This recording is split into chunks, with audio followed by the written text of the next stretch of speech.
my dear workaholics. Thank you so much for watching this video. చూస్తున్నారు కదా ఈ 3 layers umbrella cut frock. ఇది నేను చాలా ఇష్టంతో డిజైన్ చేశాను. సో ఇలాంటి అవుట్ఫిట్ ఎలా డిజైన్ చేయాలి, ఎంత మెటీరియల్ కావాలి, ఇవన్నీ డీటెయిల్స్ కావాలి అనుకుంటే ఈ వీడియో పూర్తిగా చూడండి. సో నేను మొత్తం ఎక్స్ప్లెయిన్ చేశాను, ఎలా స్టిచ్ చేశాను, ఎన్ని మీటర్స్ యూజ్ చేశాను అని. సో వీడియో స్కిప్ చేయకుండా లాస్ట్ వరకు చూడండి. ఫస్ట్ నేను 1 మీటర్ అయితే మెయిన్ ఫ్యాబ్రిక్ తీసుకున్నాను, అలాగే కాటన్ కూడా 1 మీటరు, సాటిన్ వచ్చేసి 5 మీటర్స్ తీసుకున్నాను. యాక్చువల్గా అయితే 4 మీటర్స్ సరిపోతుంది. సో గేర కోసం ఎక్కువ కావాలనుకుంటే 5 మీటర్స్ తీసుకోవాలి. అలాగే నెట్ ఫ్యాబ్రిక్ 20 మీటర్స్ బండిల్ ఉంటుంది కదా తీసుకున్నాను, కానీ నేను దాంట్లో 14 మీటర్స్ యూస్ చేశాను. సో ఫస్ట్ మనం కాటన్ కట్ చేసుకున్నాము. సో బాడీ లెంత్ వచ్చేసి 15 సెంటీమీటర్స్, అలాగే షోల్డర్ కూడా 6.5 సెంటీమీటర్స్ తీసుకున్నాను. షోల్డర్ డౌన్ కూడా 6.5 సెంటీమీటర్స్. సో లూజ్ వచ్చేసి 12 సెంటీమీటర్స్ తీసుకున్నాను. సో ఇలాగా 1 ఇంచ్ తీసుకొని మనము షోల్డర్ డౌన్ కట్ చేసుకుంటాము. ఇట్లా క్రాస్గా డ్రా చేసుకోవాలన్నమాట. ఇంకా క్లియర్గా కావాలి అనుకుంటే కమెంట్ చేయండి, నేను ఇంకా క్లియర్గా కూడా చెప్తాను. సో ఇలాగ కట్ చేసుకుని, సో దీని మెజర్మెంట్స్తోనే మనం మళ్ళీ బ్యాక్ పార్ట్ కూడా కట్ చేసుకుంటాం అన్నమాట.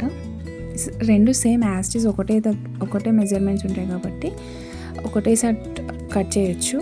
కానీ నేను ఫస్ట్ వీడియో కాబట్టి నేను సో ఎక్స్ప్లెయిన్ చేద్దామని సెపరేట్గా కట్ చేస్తున్నాను.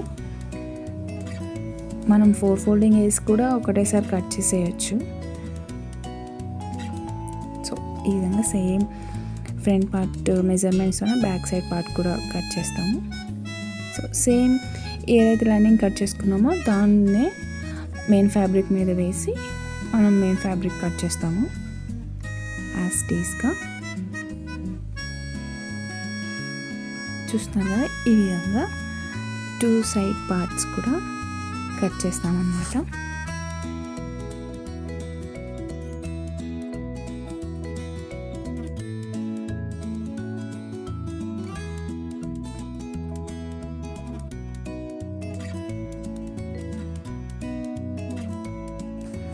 కదా, ఇది ఫ్రంట్ పార్ట్ అండ్ ఇది back side part, 2 parts cutting అయిపోయాయి. సో ఇప్పుడు మనం సాటిన్ కట్ చేద్దాము. అంబ్రెల్లా కట్ కాబట్టి గేర ఎక్కువ వస్తే బాగుంటుందని నేను 5 మీటర్స్ తీసుకున్నాను. సో మీకు 3 మీటర్స్లో కూడా చేయొచ్చు, 4 మీటర్స్లో కూడా కట్ చేయొచ్చు, కానీ నేను 5 మీటర్స్ యూజ్ చేశాను. సో హిప్ దగ్గర మనం లూజ్ వచ్చేసి 10 సెంటీమీటర్స్ తీసుకున్నాను. ఇట్స్ డిపెండ్స్ ఆన్ యువర్ సైజుని బట్టి మనం తీసుకుంటాం. సో నార్మల్ మీడియం సైజు నార్మల్గా అయితే 10 సెంటీమీటర్స్ సరిపోతుంది హిప్ లూజ్ హిప్ దగ్గర. సో ఫుల్ లెంత్ వచ్చేసి నేను 42 తీసుకున్నాను. 42 తీసుకుని కట్ చేసుకోవాలి. మనం ఇట్లా చాక్ పీస్తో మార్క్ చేసుకుంటున్నాను.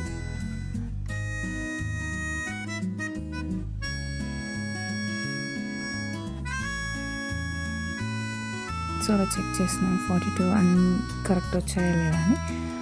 సో హిప్ దగ్గర కట్ చేయాలి ఫస్ట్.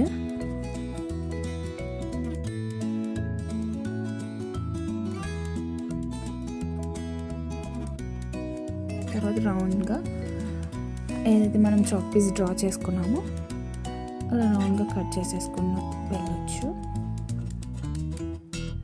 కట్ చేసేసుకుంటే సరిపోతుంది. సో నేను ఇప్పుడు మీకు చూపిస్తున్నాను ఎలా వచ్చింది ఆఫ్టర్ కటింగ్ తర్వాత అని. ఇది కూడా సేమ్ 4 ఫోల్డింగే వేసుకోవాలి.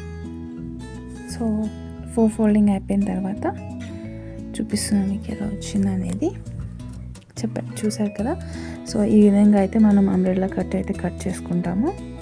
ఒకసారి ట్రై చేశారు అంటే మీకు అర్థమైపోతుంది.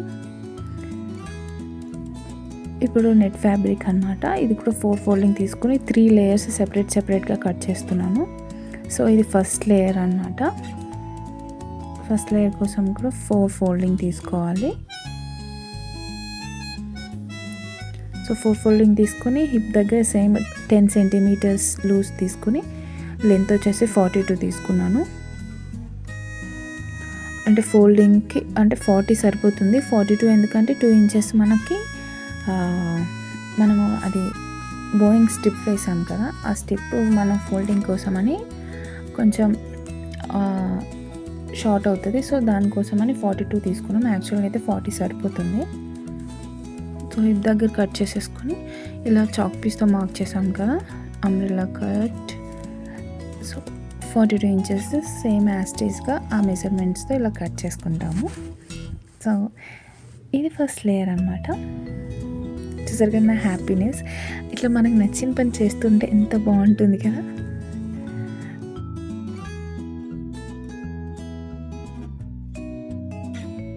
సో ఇది సెకండ్ లేయర్.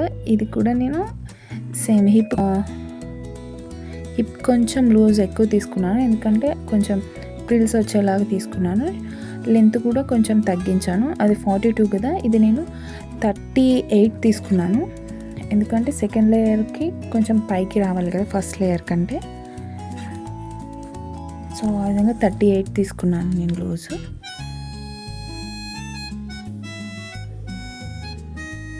సో ఇది థర్డ్ లేయర్. ఇది కూడా నేను 4 ఫోల్డింగే తీసుకున్నాను. లెంత్ వచ్చేసి 28 తీసుకున్నాను. ఫస్ట్ లేయర్ వచ్చేసి 42, సెకండ్ లేయర్ 38, ఇది 28 తీసుకున్నాను. సో ఈ విధంగా కట్ చేసుకుని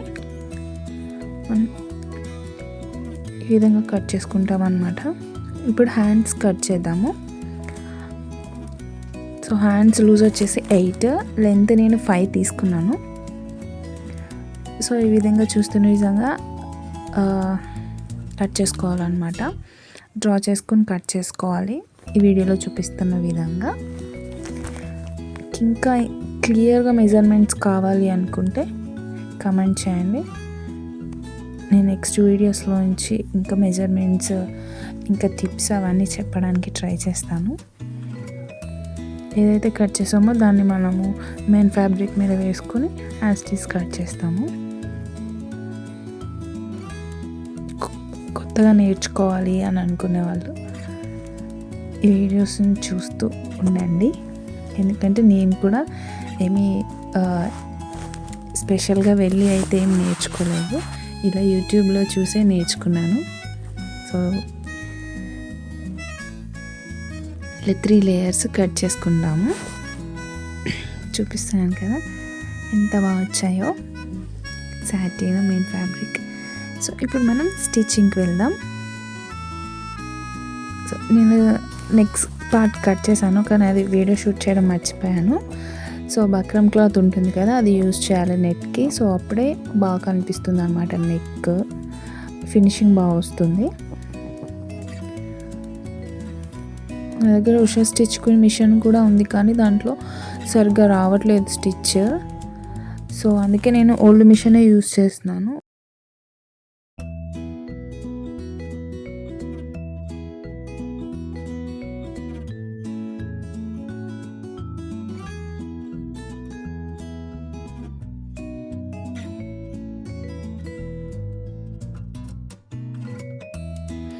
సో ఈ విధంగా మనం నెక్స్ట్ స్టిచ్ చేస్తే మెయిన్ ఫ్యాబ్రిక్కి అటాచ్ చేస్తున్నాను. సో మనం బాల్ పిన్స్ ఉంటాయి కదా, చాలా యూజ్ అవుతాయి అసలు ఈ బాల్ పిన్స్ అనేవి.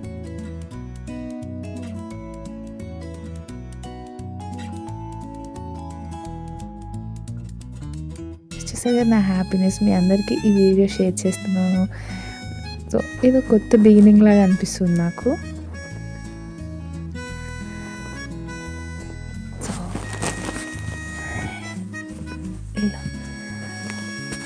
నెక్ అయితే స్టిచ్ చేస్తున్నాను.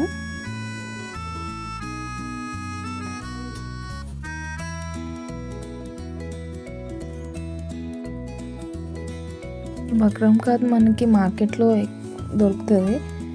మామూలుగా మనము ఎక్కడైతే క్లాత్స్ ఈ టైలరింగ్ ఈ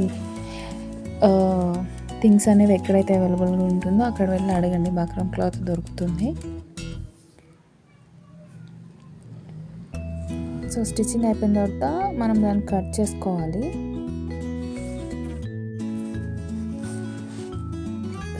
నేను వీడియోలో చూపిస్తున్నట్టుగా కట్ చేసుకోండి.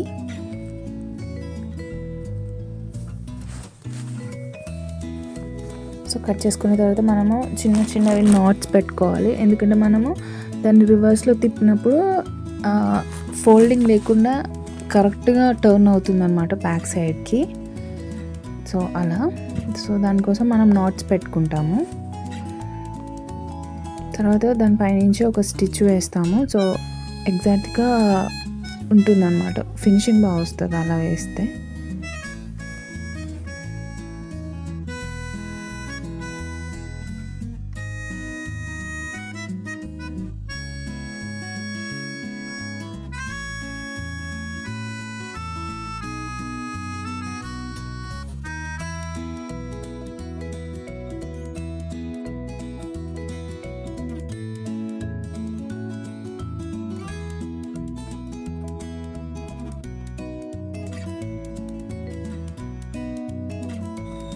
సో నాట్స్ వేస్తున్నాను. మనకి 12 కదా లూజ్ తీసుకున్నాము. సో 1 ఇంచ్ మనం ఇలాగా నాట్స్ వేస్తామన్నమాట డౌన్ పార్ట్కి. దానివల్ల మనకి ఎగ్జాక్ట్గా పర్ఫెక్ట్గా ఉంటుంది ఫిట్టింగ్ ఇలా నాట్స్ వేయడం వల్ల.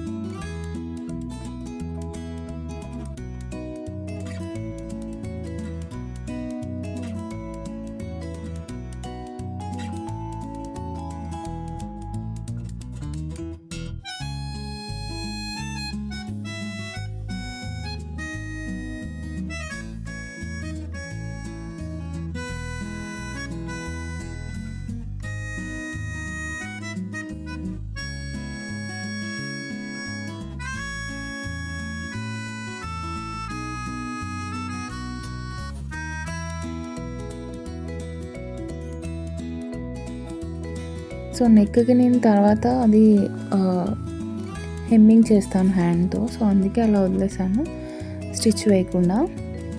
సో ఇప్పుడు మనం షోల్డర్స్ అయితే అటాచ్ చేసుకుందాం.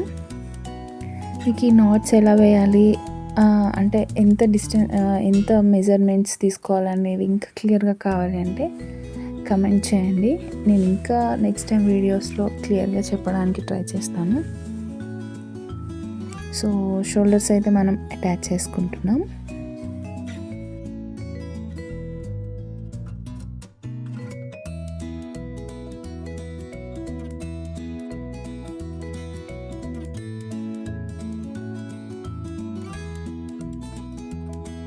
టూ స్టిచెస్ వేసుకోవాలన్నమాట షోల్డర్స్ దగ్గర. డబల్ స్టిచ్ వేసుకోవాలి, స్ట్రాంగ్గా ఉంటాయి.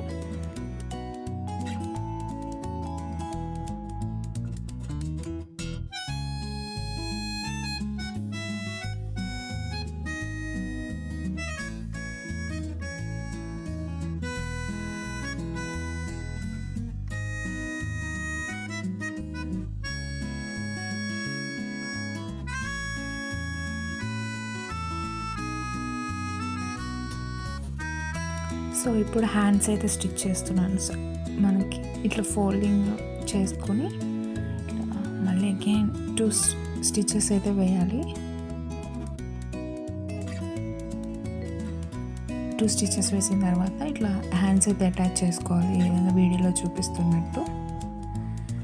నెక్స్ట్ నేనైతే పిన్స్ పెట్టుకున్నాను. 3 లేయర్స్కి పిన్స్తో అడ్జస్ట్ చేశాను ఒకటేసారి స్టిచ్ చేసేలాగా. సో బాల్ పిన్స్ ఉంటాయి కదా, అవితో డైరెక్ట్గా అటాచ్ చేసి ఇప్పుడు ఆ బాల్ పిన్స్ రిమూవ్ చేస్తూ దానిపై నుంచి నేను స్టిచ్ వేసుకుంటూ వచ్చాను.